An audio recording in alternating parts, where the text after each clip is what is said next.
Hello and welcome to episode 337 of Retro Encounter, RPGFan's weekly podcast of many topics. I'm Mike Sollosi, and this week, just like last week, our topic is Tales of Xillia. We have three panelists, including me, that have beaten the game and are ready to talk about it. But who are the other two? They are the same as last week. Audra Bowling. Hello, hello. And Zach Wilkerson. Howdy. Audra and Zach, we have all finished Tales of Xillia and are ready to talk about it. Some of us far in advance, looking at you, Zach, and some by the skin of our teeth, as I nervously adjust myself in my chair here. I finished the game less than 24 hours ago. Zach finished it something like 3 weeks ago. But now that we've all beaten it, and it was the first time playing it through for all three of us, what are our overall impressions? Starting with you, Zach. Overall, I was very impressed. I think that every Tales of game that I've played all the way through recently, which is, I guess, just Berseria and Arise, both did something better than Xillia. Like, I thought Arise's combat was much better. I thought Berseria's story was better. But overall, like, as a total package, I thought that it had great characters. The combat was fun. The exploration, I thought, was just engaging enough. The combat was breakable, which I always like, and it had some twists and turns that I didn't really see coming. And so, yeah, I thought overall it was a good game. All right, Audra, same question to you. This is your first Tales of game, if my memory serves, from the previous episode. So what were your overall impressions afterwards? I actually really liked it. I'm kind of glad that it's my first Tales game. It was a really enjoyable game overall.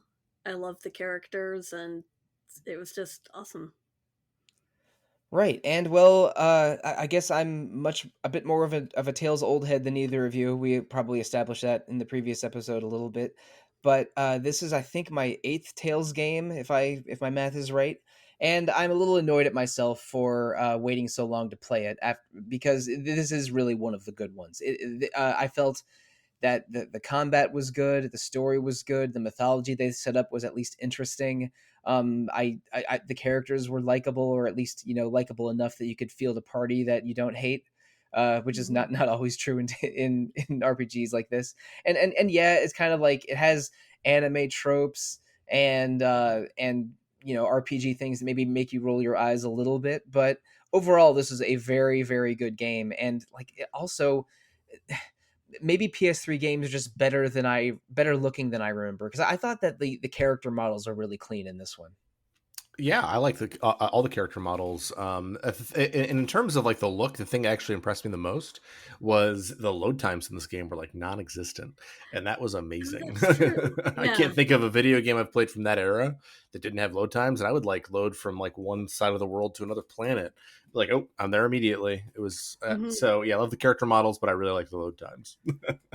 That didn't occur to me, but that's definitely true. I was never annoyed by a load time in this game, so they were either non-existent or very, very minimal, which I guess means is just a way of saying this is a well optimized, well engineered game, as well as being largely enjoyable.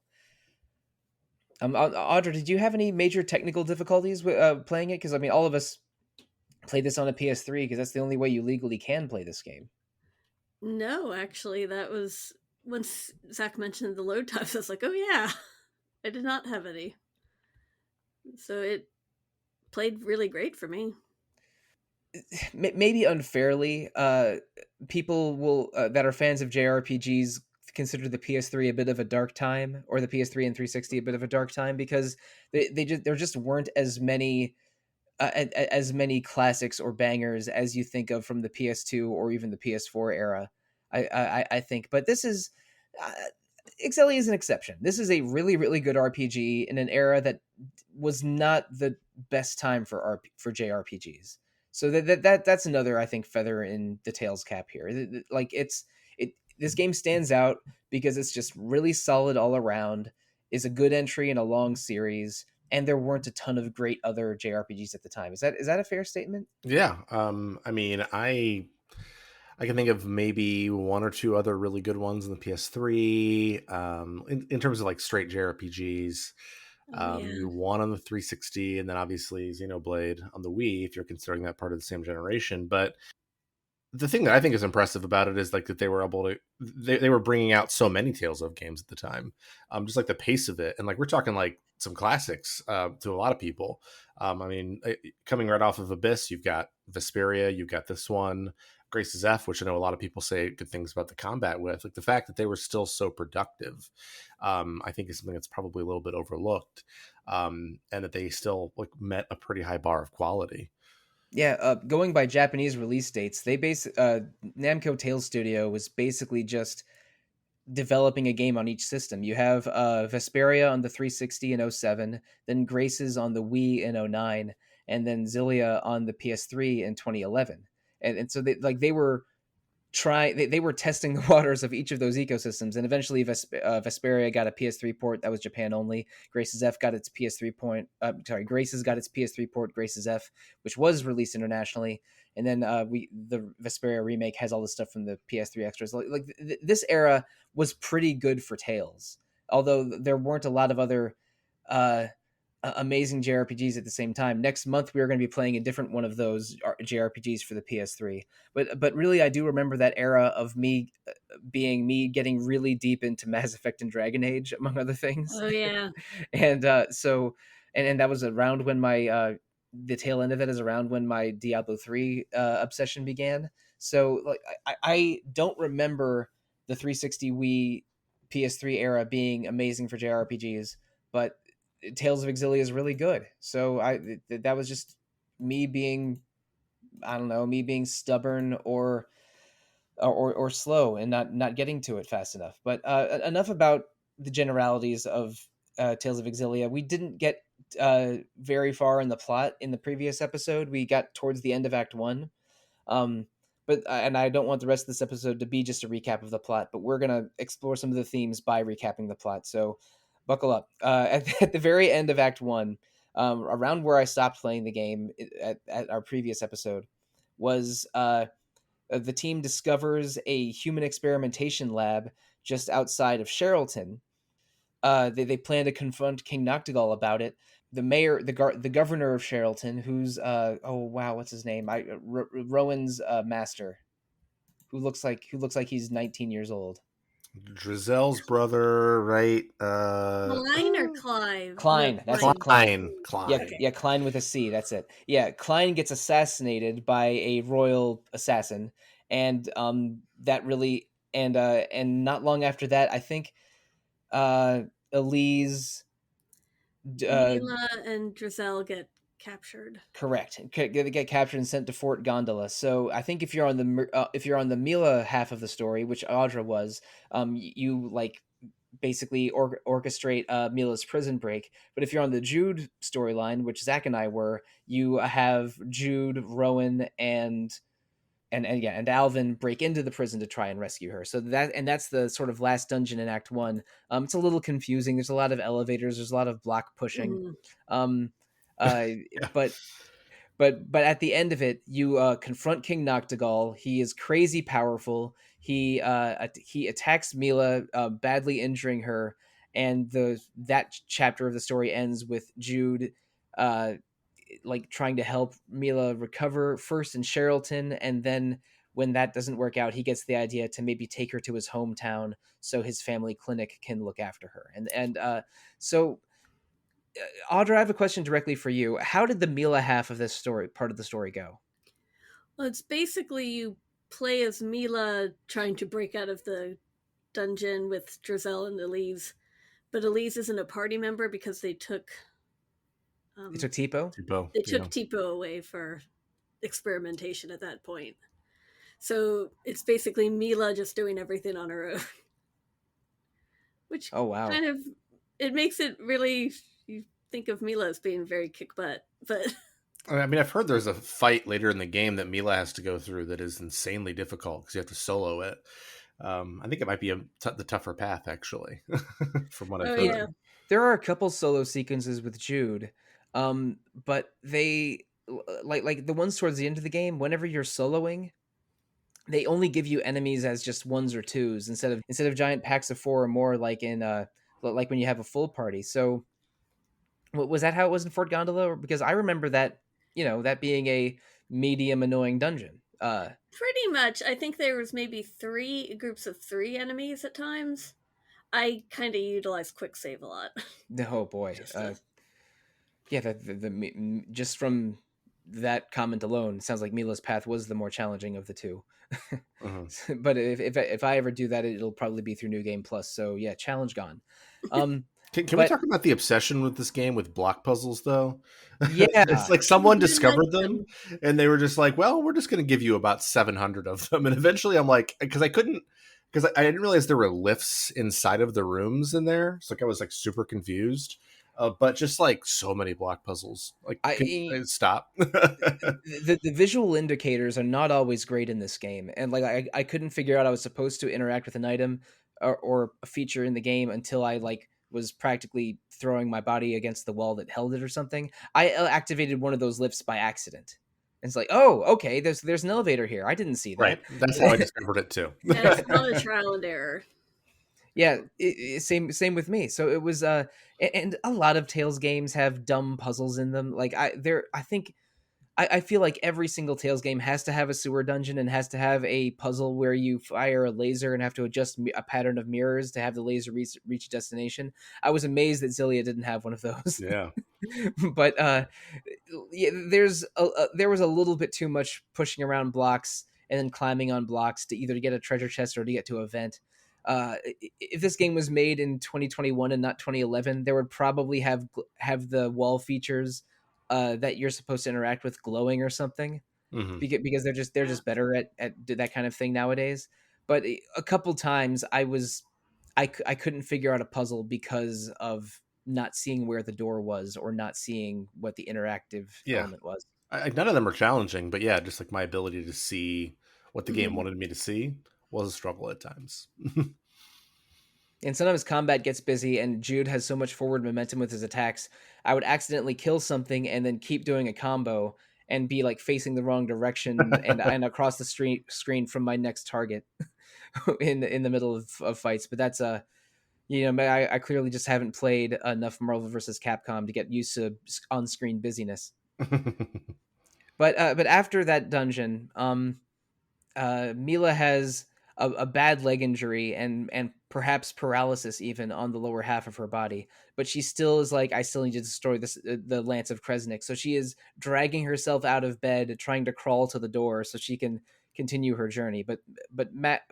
Jude talks her into seeing if she can get her feeling restored to her legs. So they go to La Ronde, which is Jude's hometown, and he meets his childhood friend Leia, your sixth and final party member, who's working as a nurse at Jude's old clinic, which is run by his parents. And you see pretty early on that Jude has a very friendly, sweet mom and a bit of a jerk dad who who barely registers Jude as a human. It seems. So it's like, what are you doing back from med? Why aren't you at med school? And before even saying hello, nice to see you. Yeah. So Then he kept talking about being an adult. yeah, Right. Yeah. Like he's such a jerk that like it was hard for me to believe that the mom would react the way that she did to him sometimes because he's just so horrible. But I like how I like to me he is like the least, I don't know, sympathetic character in the entire game. Whereas Leia, she's the best character in the game. Love Leia, love her Well, energy, I love her love in battle, Leia's love her family, versatility. Oh, she's so good. I like and her Leia a family lot. was great.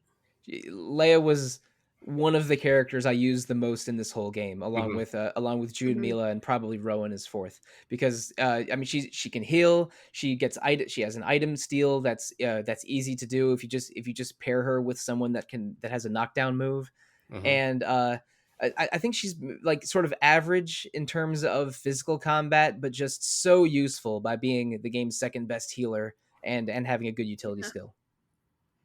Yeah, I mean, I threw Leia and Elise in my party, so I never had to worry about staying up, and then like just Yes. paired myself with Mila, and then just hit the same move over and over and That over was again, and it worked pretty well for me. Jude, Leia, and Elise were my main party, Hmm. pretty Same much. Yeah. here.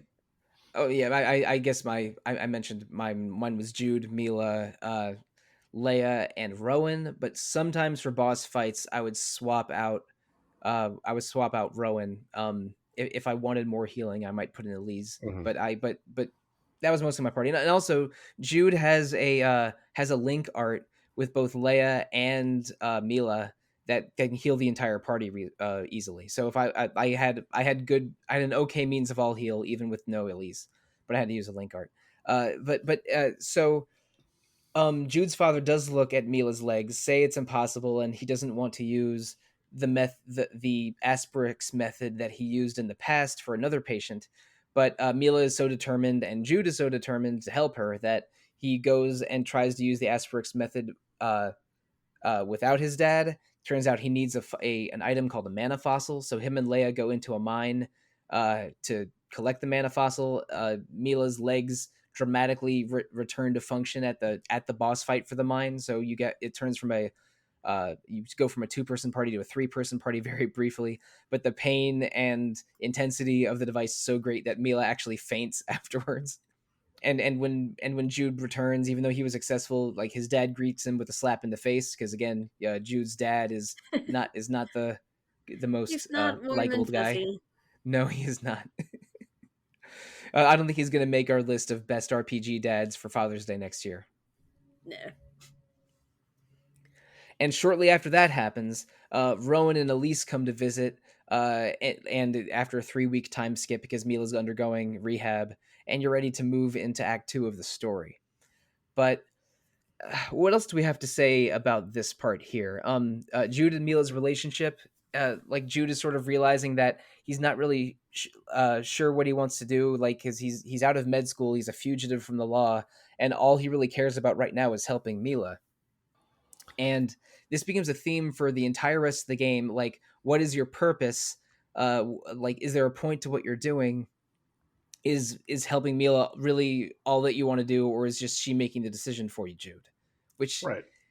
is really interesting to me because we're gonna talk about another character later who figures into that.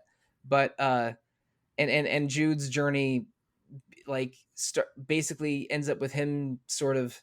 It starts out with him sort of going along with Mila almost for the sake of it, with him making a conscious decision to help Mila. It's which is also the best decision for the world and for him. And that's the closest thing Jude has to an arc in this game. But what do you think about this? Like, I think that the theme of having a purpose and having and having ambition is a theme I wasn't really I was a little bit surprised by in Tales of Xillia. And you know what, I'll just I won't be coy about it. King Gaius, who is introduced pretty soon after this, is a person who has an unusual focus and drive that's maybe equal to Mila's, Mhm. and his ambition and purpose versus Mila's ambition and purpose clashing is what sets up part of the final conflict in Tales of Xillia. But what did you think of Jude's idea of purpose versus Mila's idea of purpose, at least in the first half of the game, which I know is a broad question, but I think it's interesting because I'll admit that I early on had sort of a difficult time buying Jude's decision making. I'm like, well, like you just literally just met her, and she's like cold, and I'm like, do you just think she's attractive? Is that why you're going with her? But I think that they use it to good purpose eventually. Like I think that Jude, who early on in the game I thought was pretty boring, like beginning in like Act 3 and Act 4, especially as you get that conflict between Gaius and Mila, and sort of him navigating the decision making on that, you see some growth. And especially in some of his interactions with Alvin, I think interestingly, sort of press him forward towards deciding who he's going to be. And I think it's pretty well done. And there's like that quote that they repeat over and over again about, I don't remember exactly, I'm paraphrasing, but like something about like determination is like knowing how to do what you want to do or something like that. I don't remember exactly what it is, but I feel like that's sort of like the thesis of the game. And I think Jude is a pretty good representation of it, even if I think that the early moments are a little difficult for me to buy sometimes. I basically agree. And we're skipping ahead a little bit talking about King Gaius, but I think that it's a little unusual or remarkable that that Mila is so focused and driven, and Gaius is so focused and driven, and they've surrounded themselves with very capable partners who are somewhat lost souls that aren't focused and driven, and they decide by sort of choosing their leader or their sovereign in case of Gaius to by because this person is so great and so ambitious, I am going to support this person, because um I mean, we've talked about Jude already. Rowan and Elise and Alvin they're all keeping secrets from the player from the Yeah. beginning. We'll talk about Alvin later, but Rowan was a close personal friend of King Noctigal in when they were both soldiers many years ago. King Noctigal's sister Carrie um, was also very close to Rowan, and I think if you go to a couple scenes later in the game, it's implied that Rowan was in love with Carrie. I mean, you actually, if you follow a sub story, you'll actually meet her. Oh, Yeah. Oh, I oh, didn't know that. I never Yeah. got there. I never got there. On Damn. Olympios, you'll actually meet her. Turns out that she, during the whole exile thing, got transported over there and lost her memory. And Oh, Rowan Oh, meets her over wow. there. Yeah. yeah. They thought that she died in an accident, but I didn't. Wow, I never Hmm. found Carrie. Now I really want to go back and Oh, see if I can yeah. figure that out. Yeah. Um, It's one of the last sub stories you can do. You have to really go back and forth a lot right before yeah. the final Yeah, I battle. just got the reveal when Rowan reveals that they were together or had a Hmm. relationship and stuff. Hmm. Yeah, I never got there. But towards the end of the game, I really wanted to finish it in time for this recording, so I Makes didn't. sense. I probably did skip some end game stuff. I know there's at least 2 or 3 optional dungeons I didn't do. I mean, honestly, like there's a lot of really good character work in the sub stories of this game. So much so that I wish Mhm. they had made more of it like required. Like with Alvin Yes. and with Rowan and Leia, in particular, I feel like you get to know them so much better through the sub stories. I didn't see all of them, but I managed to do most of them, and I thought that they were some of the best moments in the game. I mean, I like those characters even though I didn't see all the sub stories. Yeah. But going back to Rowan, like Rowan had this relationship with King Noctil and Princess Carrie. But then when Princess Carrie died, or at least I assumed she died, it looks like that she was transported to Olympios. That it basically like Rowan lost all of his drive, and King Noctigal sort of descended into darkness and became a bit of a despot. When before he was a military man, but basically a good leader and a good king, or at least Rowan implies that before he sort of descended into darkness. And some people, including Gaius's colleague Wingle, like accuse Rowan of of letting King Noctigal Yeah. fall, which seems pretty messed up to me. It's like King Noctigal became a horrible dictator because of King Noctigal. but the Somehow it implication was Rowan's fault. yeah, but Rowan blames himself, and other people blame Rowan, which is, I think, still unfair. But the idea was Mm. that, like Rowan was a little directionless and was happy to be the butler of an aristocrat in a different town in the kingdom, instead of being the right hand of the king that he was in their military days. And Alvin, like I was joking that I didn't know what organization that Alvin belonged to, and I'm sure he was going to betray the party in the previous episode. It turns out Alvin had been playing every side from the beginning. Um, Mhm. he is working with a terrorist group called Exodus, which is introduced in Act 2, that has been trying to kill Mila for several years. He is giving information to both, to I think both Rashagal and Ojul, and at one point betrays the party to one or both of those. And then there's an even grosser betrayal towards the end of the game that we'll talk about later. But basically, Alvin, because he's so whimsical and directionless, he sort of has been working as a mercenary and playing multiple sides for probably decades. So like these kinds of characters, uh, like these characters that either lack direction or lack certainty, they part of why they latch on to Mila, or at least especially why Jude latches on to Mila, is because she does have this certainty and this ambition that is impressive to them. And also her mission is about protecting humans and spirits and saving the world, and that appeals to Jude and Rowan and others, I'm sure. But a little bit later, you travel to a country called Shandu. Rowan's plan is to use because he can't cross the marsh like he was originally thought he could because of the spirit climbs being weird. Their plan is to try and get a wyvern from Shandu and then fly back to Rashagal to confront King Noctigal. But sort of on the way to getting those wyverns and doing Shandu, you also learned about Elise's past by going to this ruined, abandoned laboratory where she remembers living as a child, and that's where you learned about the truth about Tipo. And Zach, you mentioned that Tipo was briefly taken from the party at Fort Gondola. Oh, Um, yes, he I is. think so. Yeah. Oh yeah, sorry. Audra mentioned that, not Zach. Right. But I think what happened here is that King Noctigal's advisor, Gilland, probably looked at Tipo, realized Tipo was a booster, and then ordered his people to capture Tipo later in Shandu. Because what happens is Tipo's kidnapped, like while they're trying to draw out Exodus in Shandu, because Exodus tries to poison Mila, ends up poisoning like 20 other people instead, which is, I don't know, pretty messed up. They think that Exodus is trying to kill Mila, but instead, when Mila sort of goes out as bait for at a Coliseum battle to maybe draw out Exodus, they kidnap Elise and Tipo instead. And Alvin goes after them. So everyone in the party besides Alvin and Elise goes out to rescue them. But it turns out what happened when you find them. Elise is totally despondent because they took out Tipo's like memory chip or something.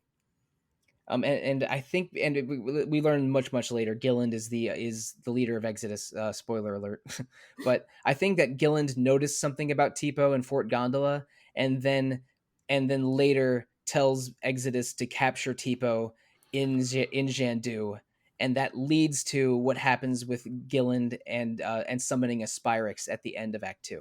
I mean, we also find out that the woman who greets you when you first arrive in Jandu Oh, yes, Ida. was the person who originally sort of kidnapped Elise and Yeah, put her through the experiments. And she's also the woman who's like taking care of Alvin's mother, and she's Mhm. sort of being blackmailed by Exodus.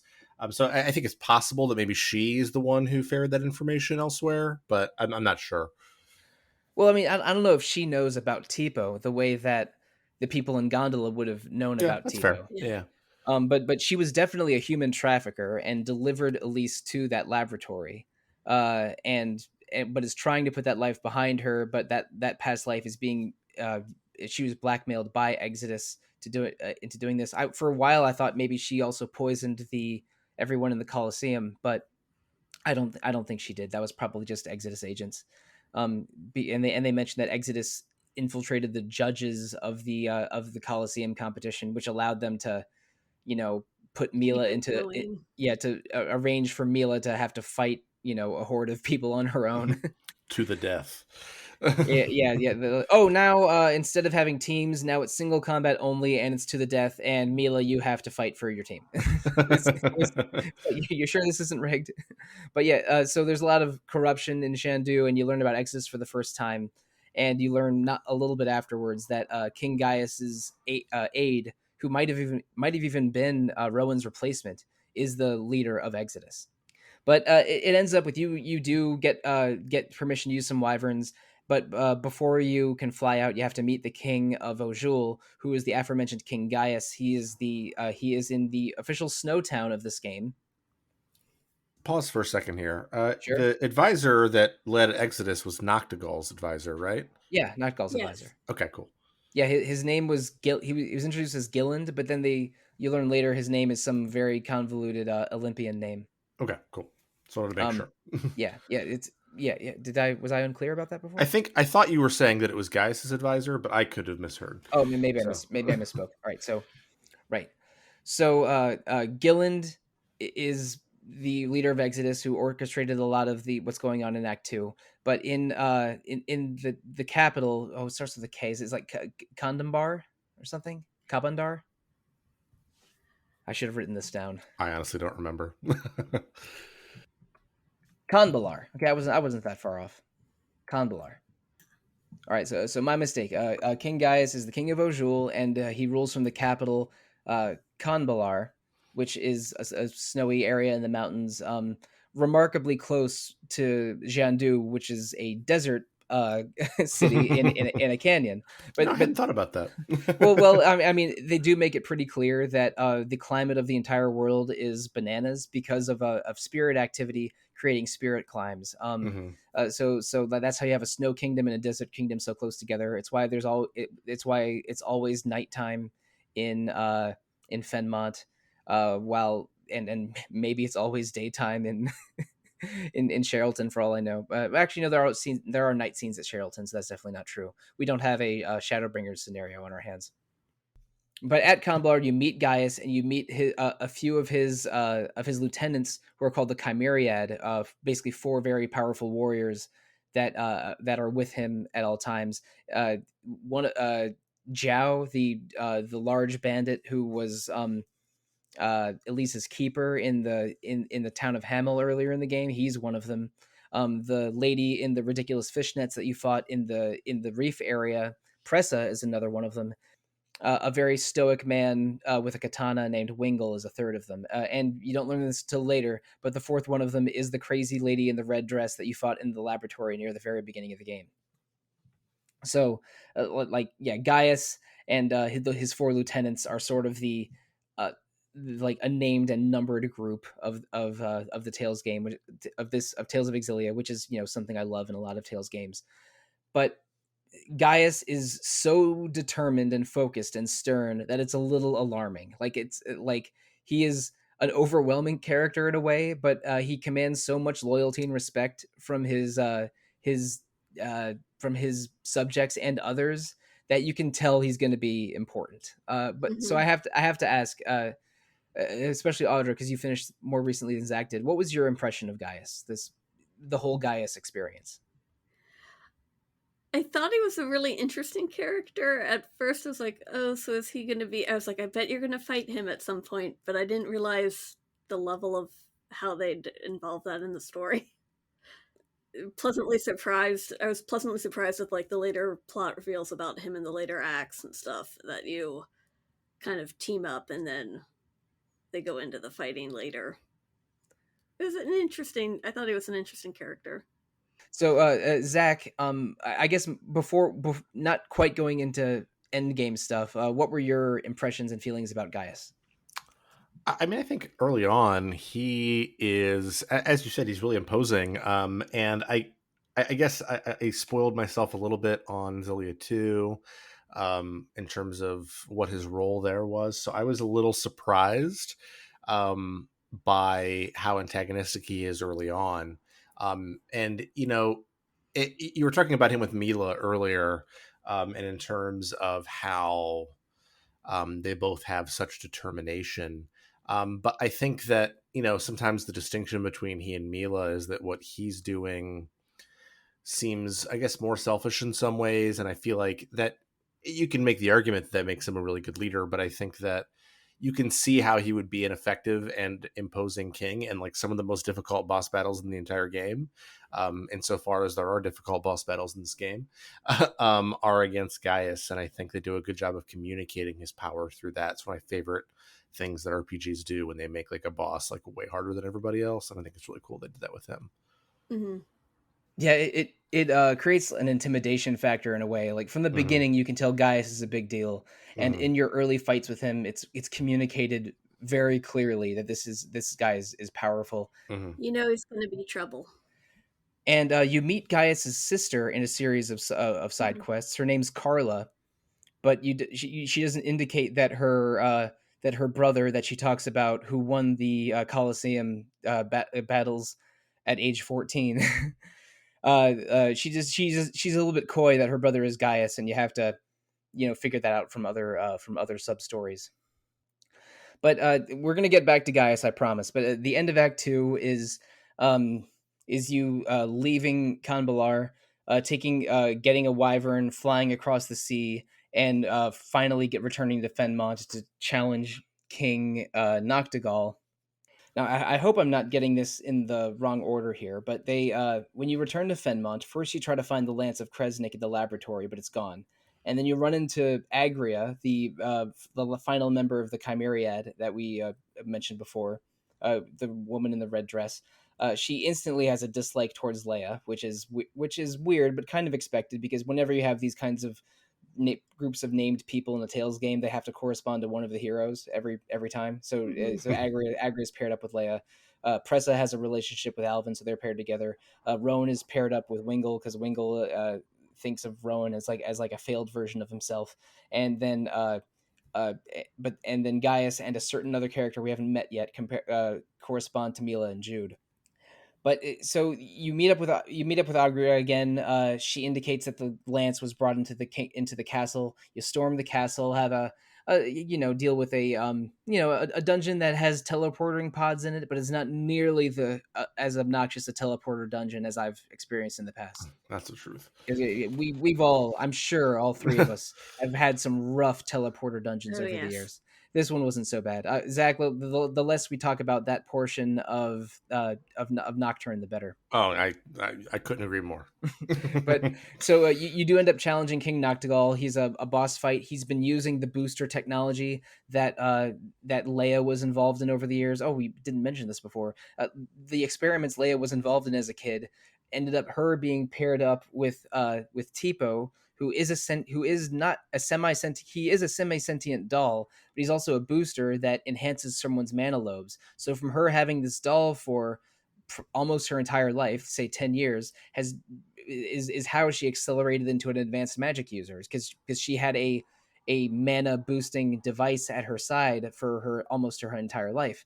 And Tipo isn't 100% sentient, but his his memory syncs up to his user's memory. So Tipo's maybe not his personality, but his speech is just saying what things that Elise is thinking out loud.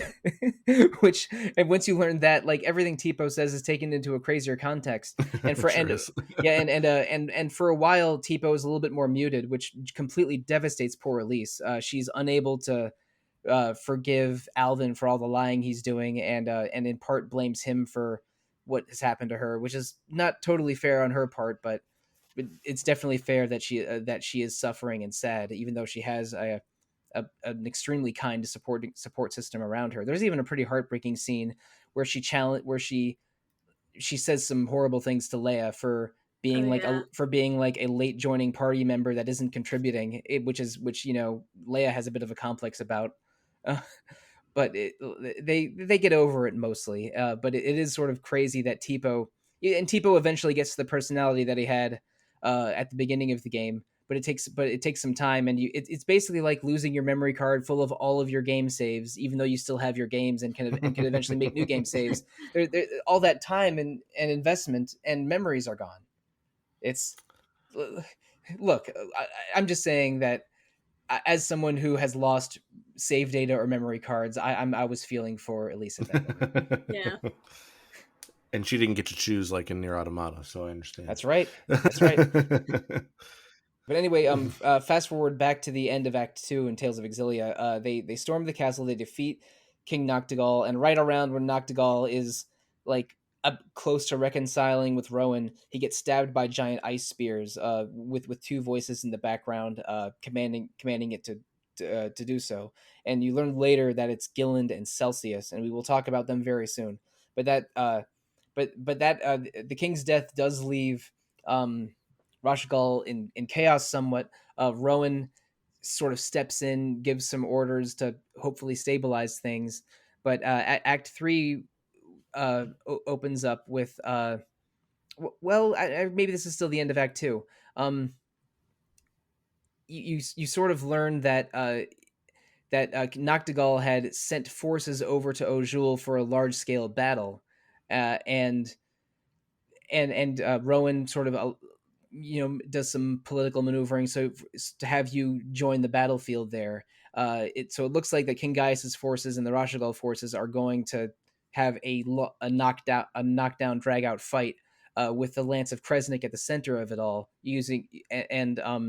so there's I forget the name of it, but it's like Fenzen Marsh or something. It's something Marsh. Fezabel Marsh, I think. That sounds right. Maybe. So at Fezabel Marsh, there's a sequence where your team again, and you get right to the strategy table thanks to Rowan. But your team basically cruises across the marsh with the Rashgal forces. One of the some of the Rashgal forces turn against you on Gillen's orders. So you're fighting Rashgal people and Ojul people left and right, and end up at the Lance of Kresnik. There's a boss fight against the entire Chimeriad, or is it just 3 members of the Chimeriad? I think it's 3 members. Yeah, Yeah. just 3 members of the Chimeriad, and then a solo fight against Gaius. And you do have to win that Chimeriad battle, or at least I think you do. But you don't have to win against Gaius because Gaius killed me when I fought him. Yeah, he killed me too. I I got think lucky. I think if I had some better healers on my team, I could have done it because I did get him to. I was doing okay until I died, but instead of reloading a save or maybe trying again, the story kept on going. But and while we're here, there's something I want to mention. This happens in this fight, and also a fight that you have against Preza and Wingull teamed up earlier on. Enemies can link with each other in this game. Mhm. And so the link system that you employ to do linked arts and double techs and special moves, certain enemies can take advantage of it as well. It's mostly the Chimeriad people and Gaius eventually, but I thought that was kind of cool that the game's systems that you're employing against all the enemies, sometimes they turn it on you a little bit. I thought that was a cool feature. I actually kind of wish they had done a little bit more of it. Those were the most challenging fights, where it was multiple enemies you could link up. Those are the ones that I struggled with a little bit. I thought they were really fun. Yeah, I thought it was cool. I wouldn't have minded more as well. In general, the Lance of Kresnik, we've believed it's a weapon of mass destruction this whole time. It sort of is, but it's more complicated than that. Gaius wants to control it so that he can eventually take out Rashagal and rule the world, but rule a just world. Noctigal wants to use it, before he died, wanted to use it like a weapon of mass destruction, although his intentions were less noble than Gaius's. But Gilland, who reveals himself as the leader of Exodus and the person that's been orchestrating all of the Spyrix stuff, instead, what Gilland uses the Lance of Kresnik for is to pierce a hole through a barrier in the sky called the Schism that I don't think has been mentioned at all the entire game until now. Nope, not once. Yeah, and so he fires off the lance. The player is led to believe this is a weapon of mass destruction and it might destroy, I don't know, a city in Ojul or something. But what happens is it pierces a hole in this invisible barrier in the sky, and out of the hole comes streaming airships and tanks full of high-tech soldiers, which I was not expecting. I had so many questions. Yeah, this was an I have several questions moment, you could say. Like, it's like, well, wait a second, I didn't know that this was this kind of game. But these high-tech soldiers show up. Everyone is ordered to retreat. I think some of the soldiers probably died because when the Lance of Kresnik was powering up its shot, it drained the mana of a lot of people nearby. Mm-hmm. But your party and Gaius's party survived because they're all really powerful mana users, while maybe the rest of the soldiers aren't. And then suddenly, just a bunch of soldiers with like airships and arm cannons appear. And you know that these are Spyrixes because you saw a couple Exodus people using Spyrixes at the Colosseum fights earlier in the game in Jiandu. And it ends up an explosion sends a bunch of people flying. Zhao nobly sacrifices his life so that everyone else can escape.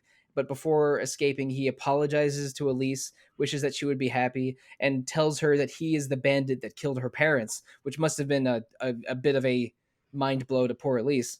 But everyone gets scattered to the winds in a big explosion, and Jude wakes up in a tundra area with a beautiful flying spirit lady floating over him, and she identifies herself as Muse.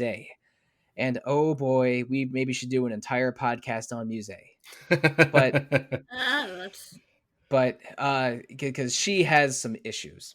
But in general, she offers Jude she says, Jude, we can, if we work together, we can get out of here together. I'm a spirit. Do you want to tether with me? And Jude agrees, not really realizing how, crucial and intimate tethering is. But basically, Muse becomes his floating spirit guardian for this part of the game. and you can summon Muse in battle. She attacks with her hair turning into spikes, which is kind of cool. And but she implies that she's a spirit, and if she tethers to him, they can both get stronger and get out of there together. And she has a very sort of serene attitude. She's very smiley. She's a little creepy. But I did not trust her from the beginning. But Jude, because maybe he is always willing to give help and accept help, goes along with her immediately. But as you escape through the tundra, you meet up with the rest of your party. I think you meet Mila last. Yeah, I Yes, because mean, I was in yeah. a fire cave with That's right. Mila and Rowan and Leia. And I think this was another intentional game design thing because the last weapon I had unlocked, right around item shop level 50 or so, for Jude was a fire fist, and for Mila was an ice sword. So Ah. I think maybe the game intended, oh, by now you should have these weapons unlocked, and you'll be able to kick ass with them in the areas that they're in. Which I'm thinking that's what happened, because those are the exact weapons I had equipped with them when this part of the story happened. And also, as a side note, Mila's sword, the Vorpal sword, is an important plot item sword in Tales of Fantasia from way back in Oh, '95. oh, okay. Hmm. Wow. Do you remember that? Cool. Because No, I do not. It's been too long. but eventually your two groups team up. I think it was Elise, Alvin, and Jude on one side, and then Leia, Rowan, and Mila on the other side. Is that how Mm-hmm. you remember it? That Yep. sounds right. Yeah. Uh, what happened with Mila in that lava area, which is right next to the ice area, which again spirit climbs. Audra, what was that part of the game like? Because I didn't experience it for myself. Um. Basically, it was actually kind of talking more about Leia's doubts and stuff about her wanting to be a nurse, if she wanted to be a nurse and stuff. It was an interesting. It was more Leia centric, I thought. Oh, I wouldn't have minded that. Yeah, that sounds better. And they run into some Exodus soldiers, and they get attacked by a monster that they have to defeat later. That also happens on Jude's Oh. half. That's interesting to me because Zach mentioned that a lot of Leia's development is in side quests or sub stories. Maybe I have Yakuza brain right now because I'm calling them all sub stories. I wouldn't have minded that additional dialogue and character development out of Leia. No, I actually really liked it. I liked her kind of bonding with Mila in a way. Yeah, that's great. Did Mila have her ice sword by this point, or did you? Yes. Oh, good, because I bet that was really helpful for that for that And I section. think I put Fire Guard on all of them. Yeah, makes sense to me. Yep. And sometimes Leia is also the character in your party that will randomly throw boosts onto the rest of your team. So she can help with elemental defense too. But anyway, after the two groups unite just outside of Kenbalar, they also meet Gaius and his team. And you basically all mutually acknowledge that Exodus is the threat right now. Gilland is destroying is destroying Rieze Maxia by using the Lance of Exodus, and then Alvin tells everyone that yes, he has Exodus ties and he knows Gilland, and what they're doing is probably trying to harvest as much mana and spirit energy from Rieze Maxia as they can, because the people of Exodus are refugees from Olympios, which is the nation on the other side of the schism. Oh, sorry. They do actually say that Mila knows about the schism and Olympias and stuff in that part. But Oh, she's like, she didn't want to tell everybody until they were all together again. right, and So, I think, well, because she knew that way back in Shandu, she mentions that she knows that Exodus is out to get her, and mm, but I think that she was under orders or knew that she wasn't supposed to tell people about the schism. yeah, So, but of course, she told people about it a little bit after the schism was made visible to everyone. yeah. But regardless, your team reconvenes. You temporarily team up with King Gaius and the Chimeriad to seize control of one of the Exodus airships and then go to their base, which was a abandoned cruise ship where a lot of the Olympias refugees came from, presumably including Jude's father. Is how they arrived Hmm. to Rieze Mm-hmm. Maxia 20 years earlier. And also, you know what? I'm just going to put this as a side note. were any of you bothered when you learned, as I did, maybe through a skit or a sub story, that Jude is only 15 but is in medical school? It's like some serious Doogie Howser energy. Yeah, I seriously thought that, because we know that Mila's 20 because she was created by Maxwell as in the form of a human baby 20 years earlier. So I assumed, Mhm. okay, Mila's 20, Jude is maybe also 20, or maybe he's 19. No, Jude's 15, and they're like letting him be in charge of patients at a university hospital. It's this bothered And me his a dad little bit. screaming at him about being an adult. Yeah, it's like okay, now I get why he's so hung up on being an adult. It's because he's 15. It's I didn't like that at all. I am on the record as not enjoying children characters in video games. Maybe that's why I didn't use Elise as much as I used Rowan in this game. But That's fair. yeah, I just kind of thought it was like RPG logic. well, no, part of it is definitely RPG logic, but and if like every character in an RPG is 16 or 17, like a Persona game, it doesn't bother me much at all. But when you have grown ass adults like Alvin and Rowan in your team, but also like little girls like Elise on your team, I don't like that, and I liked it even less when I realized that Jude was 15 instead of 20. That just, Mhm. maybe it's ageist of me, but I don't like little kids in RPGs. So that made me a little uncomfortable for, like um with Jude's obvious fixation on Mila. It's like dude, you're 15. I feel less okay about this now. This is like this romance. Now I know why this game doesn't have a lot of romance in it. It's because it might be statutory. Okay, got that out of my system. Thank you. But so yeah, back to this evil cruise ship. How about that? You go through this dungeon with Gaius's team serving as a distraction and your team serving as a sort of an infiltration team. And you both end up confronting Gilland and Celsius.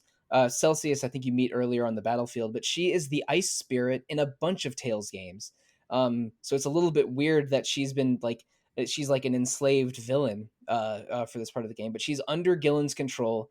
He identifies her as a Spyrix, which is basically a being created from a spirit fossil. So from the dead, from the crystallized remains of spirits, to become a very powerful spirit that generates spirit energy and mana on its own without without needing a human host or or drawing from other spirits. So it's like a self-sustained spirit that's as powerful as a great spirit like Mila or Muse, which is crazy because this whole game is about how Rieze Maxia uses human and spirit cooperation for their technology and magic, while Elympios uses Spyrixes, magic devices that kill spirits whenever you use one. So like for Spyrites like Celsius to be a compromise in between that is a game changer. And in Act 4 you meet some Spyrite engineers that confirm that basically. But so you're left with a double boss fight here of Gilland and Celsius linked together versus your team. That isn't as hard as some other linked battles in the game, but is a pretty good boss fight, I felt. But I was mostly just shocked that I had to fight an evil Celsius when in previous games Celsius would be like, ah, yes, I will test your power, and then I will lend you my power. But no, not quite the same here. This was also the most obnoxious dungeon in the entire game. The volume of backtracking and back and forthing on like very narrow corridors where I could not avoid fights. Yeah, there's Not a fan. a lot of dead ends and Yeah. steel bridges going over paths, so the map looks like a, I don't know, looks like a spider web, but with some paths going over or under the others. I didn't think it was that obnoxious, but I don't know. Maybe I've developed dungeon tolerance over the decades. That's fair. Yeah, I mean, it wasn't the worst. I've definitely played worse, but I was like, man, is this over yet? It's like, and I didn't usually think that with the dungeons in this game. I usually thought they were like reasonable length. I'm trying to think of, I think the dungeon I liked the least in this game was Fort Gondola, just because Mm. there was also backtracking and you had to like find a key to unlock these doors, and some doors were locked and had dead ends and some weren't. Like Mhm. I thought that one was pretty frustrating. And that while the cruise ship was I don't know. It was not nearly as obnoxious as the cruise ship in Persona 5, so that's something. That's also true. But back to Tales of Xillia, the Gilland and Celsius fights ends with uh, Mila about to destroy the Lance of Kresnik, but when she's about to do so, the entire party is beset by some kind of gravity energy holding them back. And it ends with Mila. I believe Mila turns into spirit energy to overload the Lance of Kresnik and have it explode. Is I believe what happens. It And wasn't very clear. oh yeah, it's a little unclear. Audra, you were on Mila's storyline, so maybe you can clear it up for us in a second. But more importantly, the culprit behind this, and now that Gillen and Celsius are both deceased, is none other than a Muse. You're the spirit that had been helping Jude. It You turns were out Mila's sister. it's Mila's sister. Yeah, they called themselves sisters earlier because they were both created by Maxwell. Um, but some of this is more clear later. But Muse was basically Maxwell's fixer. She was on the Olympios side of the schism, erasing any knowledge of the schism ever existing. After some Olympians broke through the schism, which was Gilland and Alvin and Jude's father and another and basically all of Exodus, uh, 20 years earlier. So Muse was created to clean up the mess around the schism and make sure no one in Olympias knew about it. And so Muse's orders from the beginning were eliminate anyone that knows about the schism. So she was basically waiting for her moment after the Lance of Kresnik was destroyed to wipe out your entire party and everyone in the army and everyone in Gaius's people that possibly knew about the schism. So she becomes a goddess of destruction for the end of Act 3 and beginning of Act 4, which is quite a character turn. And at first I believed she was being set up as the final antagonist of the entire game, but I was only half right. But Audra, I have some questions for you. Mm-hmm. During this period, Mila appears to die or become spirit energy or something, and Jude falls into a depression for a while. Eventually, talking with Leia gets him out of the depression, and a bunch of stuff happens. But what happens to Mila in this section of the game? The Great Four somehow pull her spirit back at the last second, I believe. So she ends up becoming like she has a spirit form in what's basically, I guess, the spirit world or realm. But everyone kind of looks the same as the real world, the physical world. So she basically wanders there with the Great Four, but has like amnesia, so she's not quite herself during it. And you find out that Muse's there, and she's rounding up all these women that could possibly have been her, Mila, to kill them all off so that she can silence anyone who knows about the schism, basically. And there's a one-on-one battle against Muse here as well, right? That I've Yes. heard is insanely difficult. Yes, I had to retry it a couple times. Oh boy. You basically she decides she's going to kill the Great Four, cover up that Mila's actually there, but Muse says she's going to kill them all because they served their purpose and they Okay. knew about the schism too. So Mila follows them to where Muse's waiting, and then they all become her summons.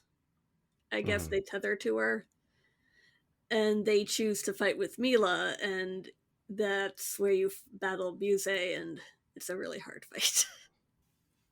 Basically, you can spam the summons and actually really eventually win it. Okay.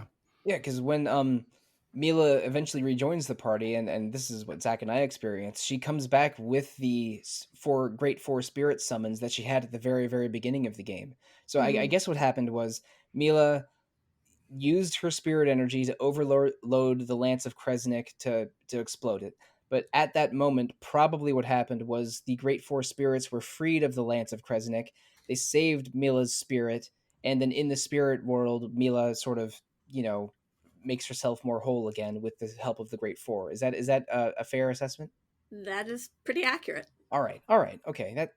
That jives what I was mostly thinking, but I definitely had some, film reel missing uh, parts of the story there.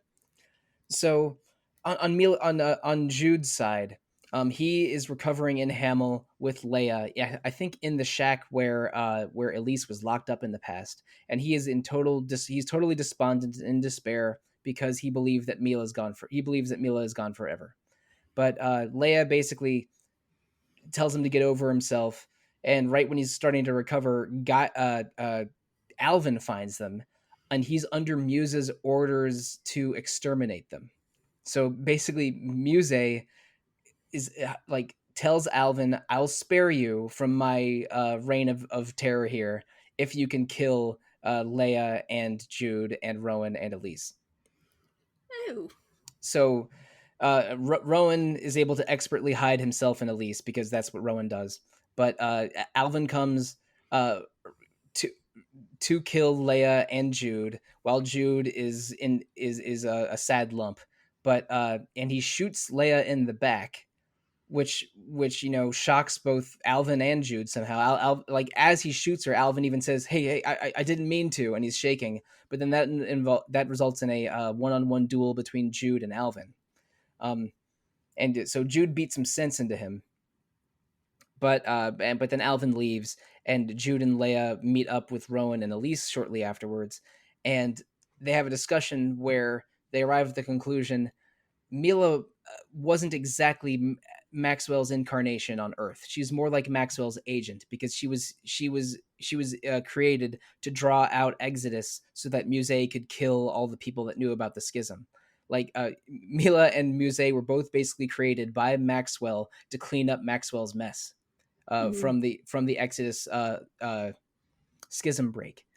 And when they work this out together, they conclude that Maxwell must exist and must be somewhere. So, and the way to get to him must be the sacred Maxwell shrine behind the village that Mila's from, whose name Niakara, right? So, so everyone in the whole party, which is this is the Jude part of the story. So it's everyone besides Mila and Alvin goes over there. You climb a small mountain dungeon, and you face Pressa, Agria, and Alvin again. And it looks like it's going to be a 4-on-3 boss battle, but then at the last moment, Alvin switches sides again because he's the king of anime betrayals, and decides that the side he wants to be on is your side, basically for good this time. So you have a final battle. But on the way there, you have to fight that dumbass Ivar one more time. Good lord, I mean, Zach, you mentioned that your least favorite character in this game was probably Jude's dad. I would counter it's probably Ivar because Ivar's pretty rough, yeah. he is so annoying with his poses and his fixation on Mila and his hatred of Jude. But I was mostly accepting him as a comedy character. But then he is the stupid idiot that after Mila entrusts the key to him, he uses the key on the Lance of Kresnik at the Yeah, at, that's at, fair. at the was it at the swamp area, Uh-huh. like right after you fight King Gaius there, that fires the Lance of Kresnik and brings all the airships and soldiers in from Olympios. So yeah, like Ivar, okay? I could not have been happier to beat his ass at Mila's shrine in this part of the game. I But mean, at least he has principles, I guess. He's not he very has smart about them, but he has principles, but like part of his jealousy against Jude is because Exodus was sending him carrier pigeons just to stoke him up into a froth, so that he would be a perfect pawn in their plans. Like whatever, I do not like Ivar. I was for a second I was worried he was going to join the party. It's like I would prefer him be an enemy. But so anyway, you finally get to beat Ivar's ass. You go to the top of the mountain. Alvin switches sides again, and you fight Pressa and Egria together. And tragically, both of them fall to their deaths afterwards. Mhm. And like Alvin tries to grab Pressa's hand and misses, but while Leia succeeds in grabbing Agria's hand, and while it looks like that she might be able to pull Agria back up, like Agria, who is just annoyed that Leia has a sunny, optimistic personality, deliberately lets go and falls to her death. That is quite a way to make a point. Yeah. Yeah, it was. I feel like neither of them got as much character development as the other important heroes and villains in the game, Pressa and Agria specifically. So I was a little sad that they went that way, but also like. Like they could have done more with them, but at least they're out of my hair Especially with now. the Alvin and Pressa subplot. Yeah, I wish we had gotten some more of that. Mm-hmm. Right after that boss fight, you travel to the spirit realm and meet none other than Maxwell, who looks just like Maxwell from Tales of Fantasia in 1995. And it turns out has been a giant jerk up in his ivory tower for 2,000 years. He created Rieze Maxia 2,000 years ago to be a haven for humans and spirits working in harmony, while the entire world around them, Elympios mostly, was drained of their mana. Basically, he abandoned one world and doesn't care even about the world he created. And when the breach happened 20 years ago, he created Muse to be his fixer on Olympios and Mila to be his representative in Rieze Maxia to draw attention to draw the Exodus out of hiding. So and Mila is referred to as just bait or a useless bait by Muse or Maxwell multiple times, which Mm-hmm. is really disheartening. So Yeah. but Jude has a bit of an epiphany, decides that the real solution is to stop everything Maxwell was doing, and he doesn't care if he's following Mila or doesn't have direction or whatnot. He is ready to punch a king and or a god in the face, and he does exactly that with a flying Superman punch straight through Maxwell's shield, which was a pretty great moment, I gotta say. And I can't remember, like, because Guy shows up at this moment as well, right? And he's kind of pulled between them a little bit because, like, doesn't Gaius show up with Muse at this point? Is Yeah, that right? he shows up on the mountain because he's also Okay. trying to get to the spirit realm, Mm-hmm. and Pressa and Agria were supposed to slow you down so that Gaius can move on. I think you also fight Wingle in the spirit realm a little bit after this. Mm-hmm. But the confrontation with Maxwell is mostly you just your team and Maxwell, and then Gaius arrives just after with Muse in tow, because Muse, after you fight Muse on the airship earlier, maybe I should have mentioned this earlier. Like while Muse is killing people left and right, searching for people that know about the schism, you fight her and win, because when Gaius's people are trying to get the Lance of Kresnik up out from the bottom of the ocean. And what happens is Muse falls into her version of despair because she has her orders and she knows what she's supposed to do, but she hasn't heard anything new from Maxwell in 20 years. He basically just sort of summoned her, gave her her orders, and never spoke to her again. So Muse is sort of doubting Maxwell's mission or if he even cares about her. So after you defeat Maxwell, and he seems like he might go along with and Mila magically reappears to help Jude defeat Mm-hmm. Maxwell. And when it appears that Maxwell has sort of taken your side and may want to destroy the schism and have the people of Rieze Maxia and Elympios solve the mana and Spyrix problem, at that moment Gaius shows up with Muse. They capture Maxwell and tie him to the Lance of Kresnik, and which they can bring along because Muse has teleportation and space time powers. Essentially, what happens is now Muse and Gaius are tethered together, just as Muse was tethered to Jude for a while, and she has decided that Gaius is now her king instead of Maxwell, and Mm-hmm. because she was searching for direction while Gaius was very driven and had specific goals. They're like a dark reflection of Jude and Mila. Mm-hmm. Mila has these great goals. Jude joins her out of respect and perhaps attraction to her, but eventually their goals align and they're a team. But now we have this evil version of Mila and Jude in Gaius and Muse. And Gaius is really determined to have. He thinks Jude and Mila are fascinating. He keeps asking them to be like his new vassals, or maybe be part of the new Chimeriad or something. But now it's clear that the final battle is going to be Jude and Mila versus Gaius and Muse. And Muse uses her space time powers to send you over to Olympios. and Act 4 of the game is figuring out how to get back to the spirit realm from Olympius to take down Gaius and Muse. Yeah, and I think that, I mean, you said the Gaius is evil, and I'm not sure that I would go Well, that far. No, go ahead. I did say he was an evil version of Moot, or a dark reflection of Mila and Jude, Yeah. but calling him evil is wrong. I would agree with that. Yeah, because like he and as your conversations with him go along, it's clear that he thinks that um because Olympios, basically the whole idea is that they want to like what Exodus is trying to do is pull the mana from Rieze Maxia to Olympios, which we discover is without mana, so it's like a dying world, right? And so Mhm. he's like, no, I'm not going to let that happen. I'm going to protect here. And everything we know about Spyrexes are, you know, so negative in terms of like throwing off the balance.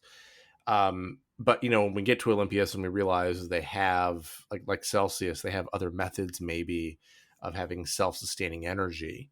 And this Gaius can't quite see it. Like he's trying to protect something, and he has like a vision for what he thinks is going to work, and Mila has a vision for what she thinks is going to work. And I wouldn't necessarily consider Gaius as evil, just, you know, worse than Mila's.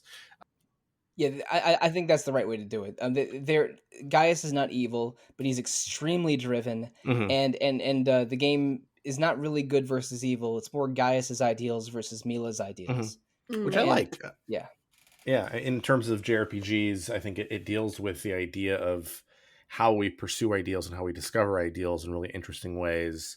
But I think that the difference is that they actually go to Olympios and they manage to empathize with those people in ways that, you know, we wouldn't have earlier, which I think is really well done. You can tell, I think, that like the Olympias portion was supposed to be longer because yeah. you spend so little time there. Yeah, Yeah. Act 3 and 4 combined are like shorter than Act 2. So Mm-hmm. I think that maybe they were just rushing to finish this game, and might have intended to flesh the Olympias section out more.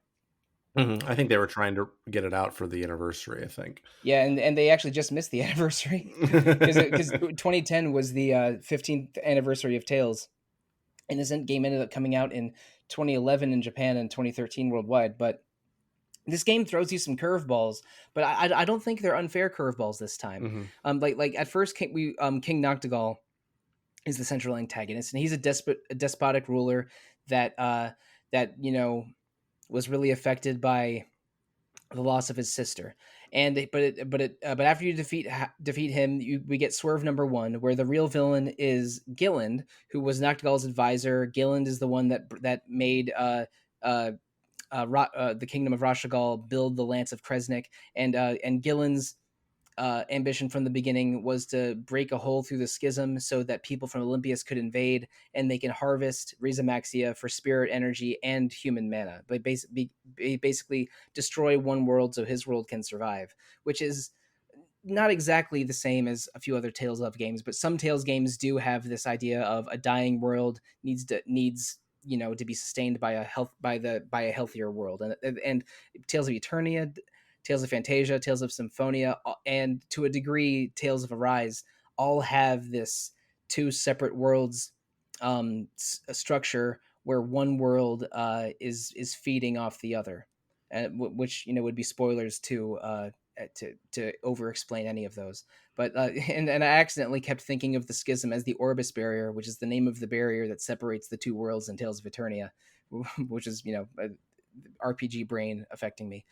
But while you're in Olympias, but well, no, before you go to Olympias, when you're talking to Maxwell, before Gaius's intervention, Maxwell does say if he removes the schism from the world, then it will generate so much mana that it could sustain uh, a united Rieze Maxia and Olympias probably for 10 years or so.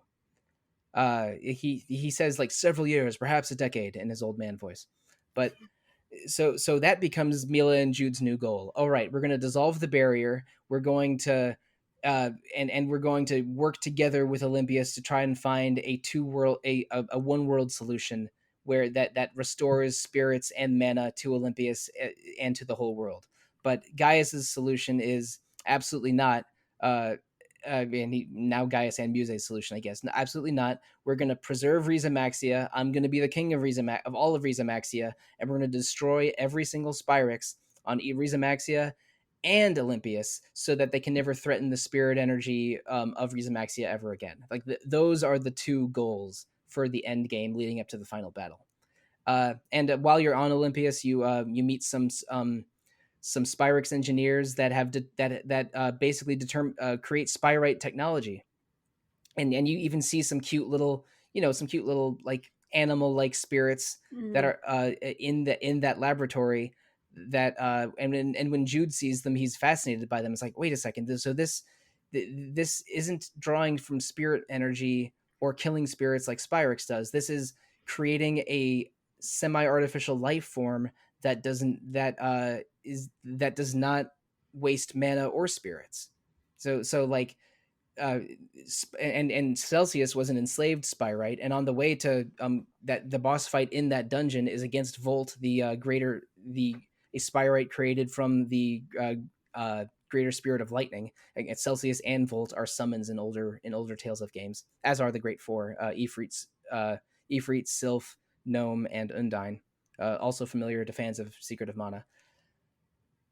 But so there is so Mila and Jude have this one world solution, and through Spyrites maybe a solution to like preserving the magic technology of Olympius, but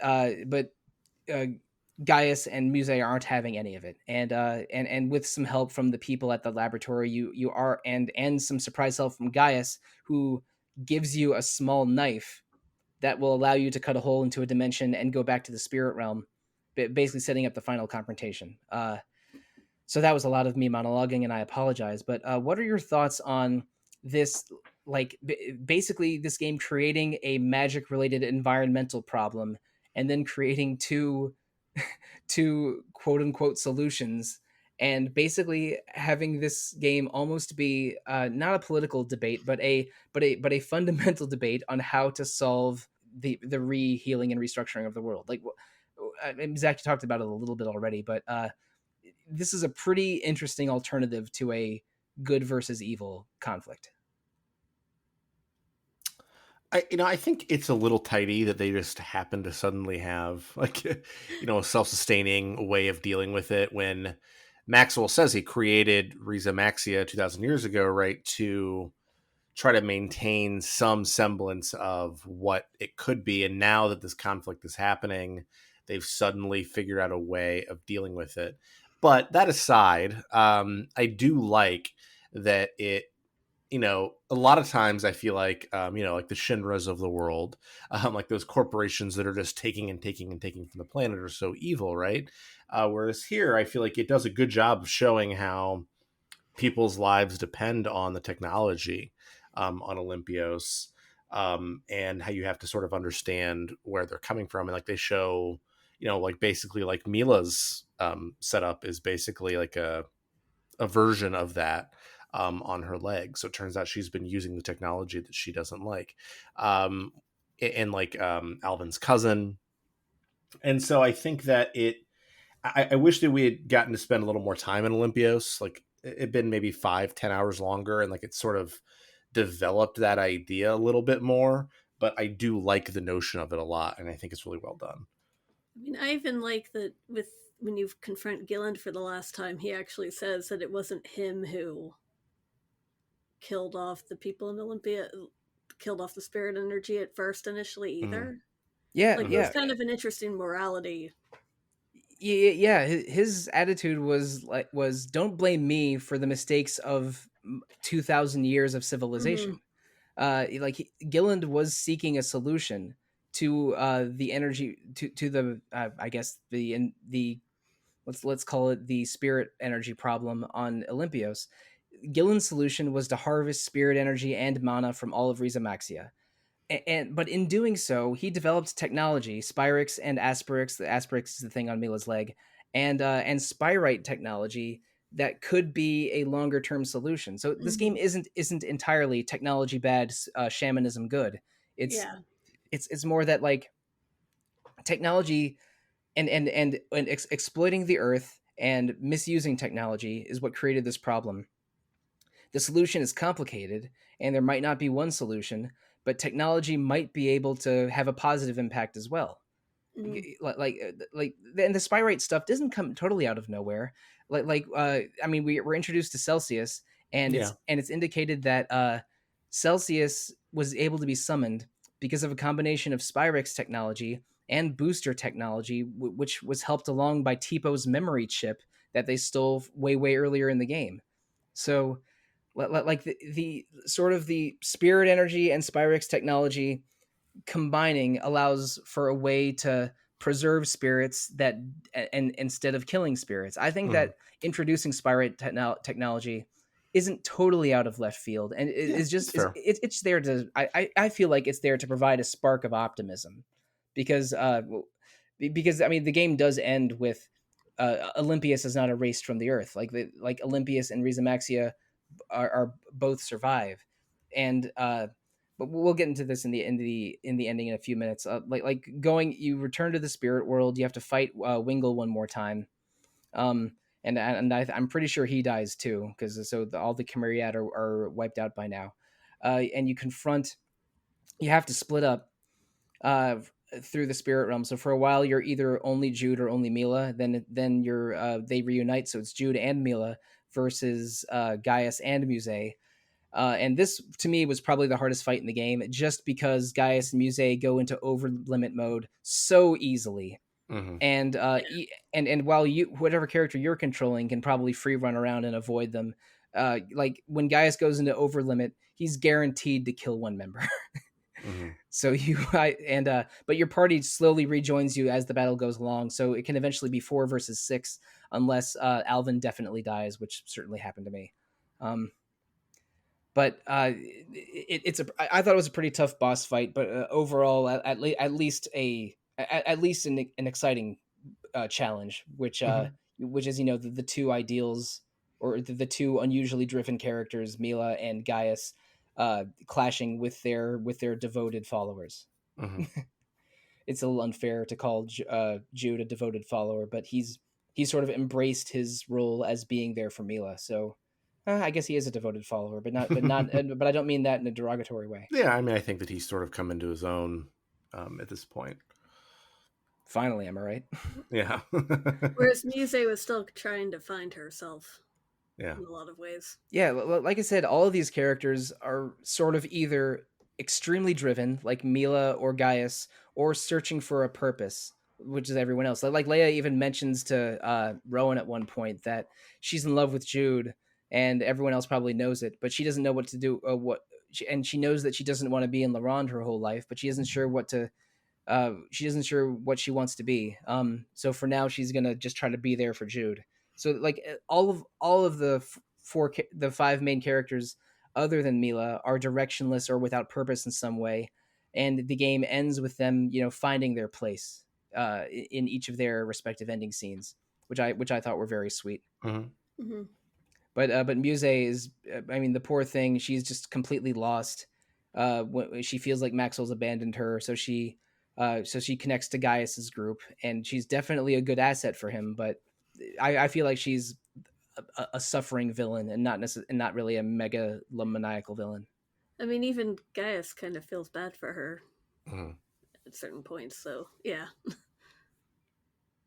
Yeah, it was an interesting choice for a final villain. I think the game makes interesting choices with all of these characters, and I think it's a little telling that like Zach mentioned that you would have liked if we had spent an extra 10 hours or so in Olympios. I think this game is not over long. My playtime was right at 30 hours or so, but I wouldn't have minded if it was a little longer. If they gave us another town or dungeon or two of each, I would have been okay with it, because I mean, this game sets out what it wants to do, and makes some cool choices and gives us good characters and dialogue and good Mm-hmm. side good side content. But I wouldn't have minded a little more. Yeah, I mean, I think that I think that sometimes Alvin's betrayals and back and forths could use a little more time to develop. But in particular, I just feel like the game wants us to sympathize with Olympios, and I do. But I think they could have spent even just 5 more hours there. Would have been a good plan, and I think that was originally their intention. And I think that Xillia 2 is sort of supposed to fill that gap in. I think I haven't played Xillia 2. That's my impression of it, that a lot of it takes place on Olympios. So that would make sense. Yeah, my understanding of Xillia 2, which I also have not played, is you can revisit a lot of, if maybe all of the locations from Xillia 1, but a lot of it takes place in a big city in Olympios. Mm-hmm. It takes place a couple years after Xillia 1 and is mostly about or at least partially about characters like continuing to try and find a solution, Mm-hmm. or reconciling what happens at the end of Xillia 1. Because what happens is Mila takes on the powers of Maxwell and becomes the new king of spirits. She officially is Maxwell now, instead of just believing that she's Maxwell. Well, when really she was a human created by Maxwell with the powers of the Four to accompany her. And it seems like Jude and Mila may never meet again, but he feels her presence somewhat, and now they're all working towards a better future. And Jude Mm-hmm. is throwing himself into spyrite research because he believes that could be a long-term solution. So I think in Xillia there are other spyrites in it, because they like we still have Luna, Aska, and Shadow could be potential, or Rem be potential summons in Xillia 2, and so I'm sure one of them at least features partially in it. But Xillia 2 does have a new main character that wasn't in Xillia 1, but is basically dealing with the fallout of Xillia 1. But I also know that there's like you're saddled with a giant debt at the beginning, and you have to run around Yeah. a big city doing side quests to clear your debt. I know that there's a cat that has a dedicated side quest, but a lot of people really love that cat. And I know that the main character Ledger has a transforming weapon, so it's like you can go between like sword mode and hammer mode, or something. But so parts of Xillia 2 really interest me, and I may or may not have very very recently bought a copy of Xillia 2 from my local used game store. I may have to. Well, if you go to eastarland.com, at least one of their copies is gone now. Give us a sponsor, please, Eastarland. I love you. But uh, Zach, this is your third Tales game, and Audra, this was your first Tales game. Are you interested in exploring more of the series now, or do you think it's time for a break? I mean, I've heard for years from you, Alana, lots of people, that Abyss is the one that I really should play. And I think that is probably next. Like I said, I spent like 10 hours on Vesperia, and I didn't like it as much as others, I think. Um, I just wasn't quite jiving with the combat, and the TP management I thought was a pain. But those are the two that I really want to play. Xillia 2, I'd be curious. I mean, apparently it's like a refined version of the combat here. The story apparently isn't as good. But I'd be Yeah, curious to play that one as well. I should mention, I have heard that Xillia 2 is almost twice as long and Hmm. has an incredible amount of side content. Like, Hmm. but because the side content in part is emphasized very heavily in that game, its story is not as interesting or effective. Hmm. That's what I've heard. But yeah, I mean, um, I've played enough Tales of games to know that I like them, so I would like to play more of them. I definitely want to play more of them after having played Xillia. I really enjoyed it, and I have to stop myself from diving right into the sequel just to see what it's about and see that cat. But I think I want to try Arise, and I actually have a copy of Vesperia now, so I definitely think I'm going to be giving more Tales games a shot.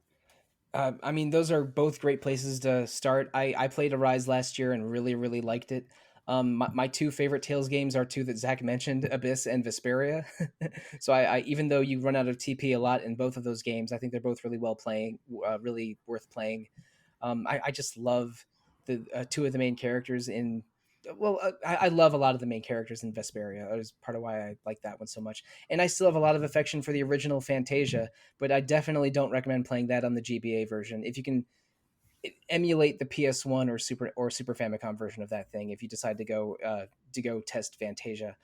But I know I mean, because my Tales interest has been renewed via Xillia and Arise. I think I would like to challenge that PS3 copy of Grace's F that's been on my shelf for 7 years or so. So Hmm. I think that's going to happen. And I know that there's a Vita version of the Vita version of Hearts came out worldwide, but I think the Vita version of Innocence didn't. and I didn't like Innocence, but I haven't tried Hearts. So yeah, Vita Tales of Hearts, PS3 Tales of Graces F. That's what I'm looking at next. So yeah, I guess this is at least reignited or ignited Tales interest in all three of us, and we wouldn't have minded if Tales of Xillia 1 was a little longer, which I think is as good an illustration as any that all three of us enjoyed this game, and I'm definitely I was definitely thrilled to be able to talk about it with both of you. I did binge a lot of Xillia a lot in the last couple of days to finish it in time for the podcast, but it wasn't a chore. This is an enjoyable RPG from its era. I agree. I mean, it's very rare that I would say a game of almost any era, though I want it to be longer. Right? It's the opposite of what I usually say. Even Tales of Arise, which I really liked when I was in the end game Could of have that. been shorter. Yes, it's like they really could have made some cuts here. Like, oh yeah, but about half the dialogue. like I liked Arise, but I wished it was shorter. I liked Xillia and wished it was longer. That's and I think that Xillia stands up with my favorites in the series, which are probably in some order Abyss, Vesperia, and Fantasia. Now Xillia with apologies to Tales of Eternia and Tales of Symphonia, which people really like a lot. Like Tales of Symphonia was the game that made Tales of popularity explode somewhat in the West. With apologies to both of those games, I think I think Xillia is in my big four now. But listeners, maybe you have a different big four Tales of games than me. Maybe you, or I should say, failing to remember the names of several characters and place names in Tales of Xillia. But if you want to check out more of our retro encounter, we have full episodes on I should say two episodes on Tales of the Abyss, 2 episodes on Tales of Vesperia, a best which Tales game is the best episode, and a Tales of Fantasy Draft episode that we've recorded in years past, as well as an episode called Dances with Wolf Team, the Wolf studio that created Tales of Fantasia and then split into Namco Tales Studio and Tri-Ace after Tales of Fantasia was finished. So that 7 of those episodes were really fun to record, and I hope that you've enjoyed these 2 episodes on Tales of Xillia. But that's the past of Retro Encounter. What's the future of Retro Encounter? We have all 4 episodes planned out for August. We're going to do one sequel episode, 3 Truths and a Lie, as a sort of an ice-breaking social fun game episode with me and 3 new panelists. Zach, you were on the original 3 Truths and a Lie episode 2 years ago. I was. It was a good time.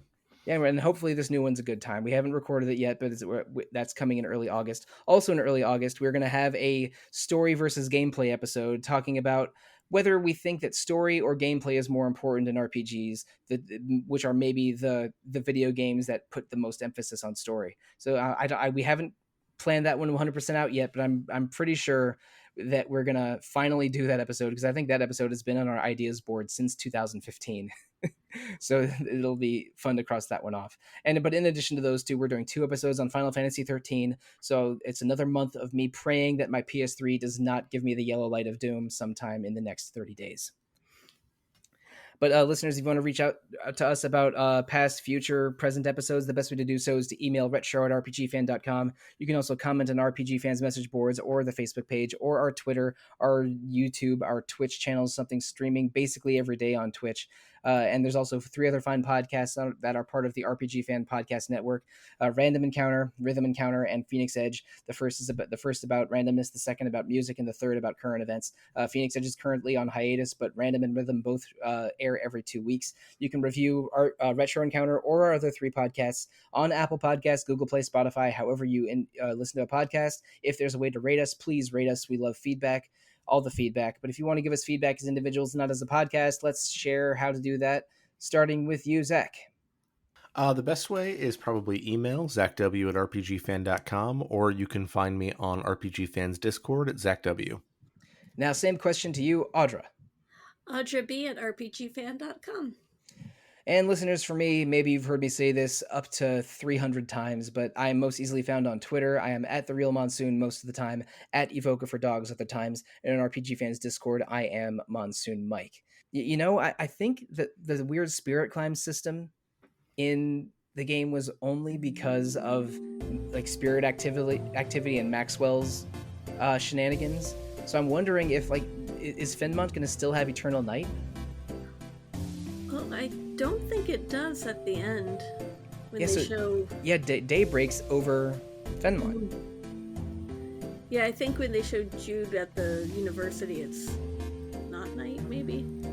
All right, so maybe this won't have the same impact to residents of Fenmont, but listeners, thank you. Good night, and good luck.